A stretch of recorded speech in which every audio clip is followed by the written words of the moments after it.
L'homme qui a de la sagesse est lent à la colère et il met sa gloire à oublier les offenses. Shalom au foyer.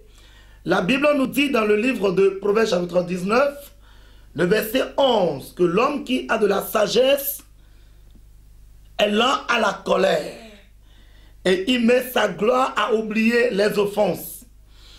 Bien-aimés au foyer, il y a plusieurs femmes qui ont renversé leur foyer par leur propre mère.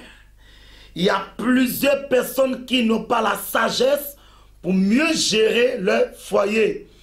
Et aujourd'hui, les enfants sont seuls, les enfants sont errants, les enfants sont en train de tâtonner sans trouver leur maman derrière, sans trouver aussi le père à côté. Bien-aimés, si vous êtes au foyer, si vous avez la grâce d'avoir un foyer, vous devez chaque fois demander la sagesse à Dieu. Bien-aimés, sans la sagesse, aucun foyer ne peut prospérer. Sans la sagesse, aucun foyer ne peut jamais subsister. Il y a plusieurs femmes qui sont au dehors aujourd'hui. C'est parce que ces femmes n'ont pas demandé la sagesse à Dieu. La femme n'a aucun droit de juger son mari. La femme doit prendre son mari comme son ami. La femme doit chérir son mari. La femme doit beaucoup prier pour son homme. Bien-aimé, aucun foyer ne se gère avec la colère.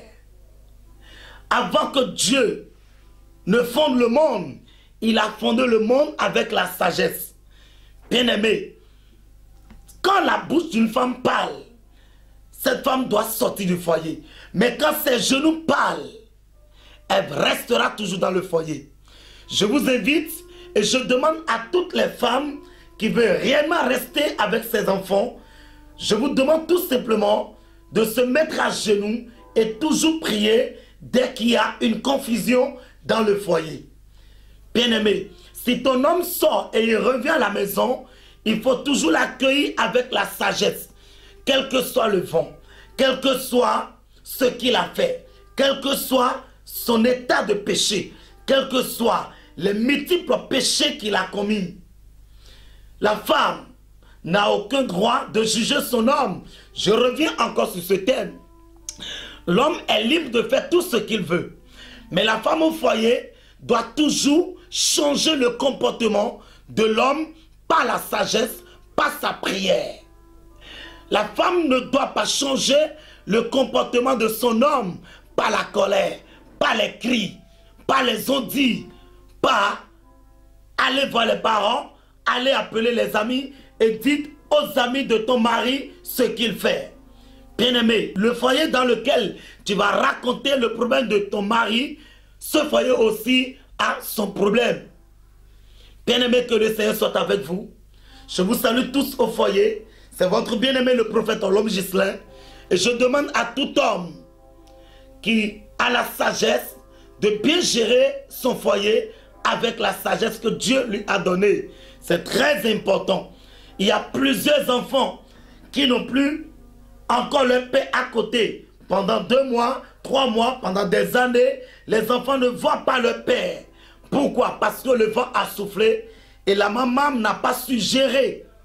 Ou bien le père n'a pas su gérer ce foyer. Tu appelles ton mari comme ton ami. Sarah appelle son mari mon Seigneur. Quel est le nom que tu donnes à ton mari? Même dans le temps des crises, il faut avoir un cœur apaisé. Il n'y a aucun foyer qui n'a pas de crise. Même le foyer d'Abraham a eu des crises. Même le foyer de Anne a eu des crises. Le foyer de Marie de Magdala a eu des crises. Bien-aimé, aucun foyer n'est là sans les crises. Les foyers des présidents ont des crises. Le foyer même des pasteurs aussi. Il y a des crises aussi là-bas. Donc, tout se gère avec la sagesse. Tout se gère avec les genoux. Si ta bouche parle, le foyer sera brisé. Mais si tes genoux parlent, le foyer va toujours rester avec la gloire de Dieu, avec l'amour, avec les témoignages et avec tout ce que ton cœur désire. C'est pourquoi la Bible nous dit dans le livre de Proverbes, chapitre 19, le verset 11. Qu'est-ce que la Bible dit? La Bible dit, L'homme qui a de la sagesse est lent à la colère et il met sa gloire à oublier les offenses. Il met sa gloire à oublier les offenses. Quel que soit ce que ton mari t'a fait, toi en tant que femme, tu as le droit d'oublier les offenses. On n'a pas le droit de ramener ce qu'il a fait hier à aujourd'hui encore. Quel que soit ce que ta femme t'a fait, vous avez le plein droit d'oublier aussi les offenses. Vous n'avez pas aussi le droit de ramener ce que la femme a fait hier à aujourd'hui. La Bible déclare que d'oublier les événements passés. Chaque personne a sa faiblesse. La femme a sa faiblesse, l'homme aussi a sa faiblesse. Les enfants, ils ont aussi leurs faiblesses. Le pasteur a aussi ses faiblesses. Les fidèles aussi ont leurs faiblesses. Le président de la République aussi a ses faiblesses. De la même manière, le peuple aussi a son faiblesse. Vous devez aussi comprendre que les faiblesses de chaque personne, c'est Dieu qui gère. Que Dieu vous bénisse et que le Seigneur soit avec vous. Et à très bientôt.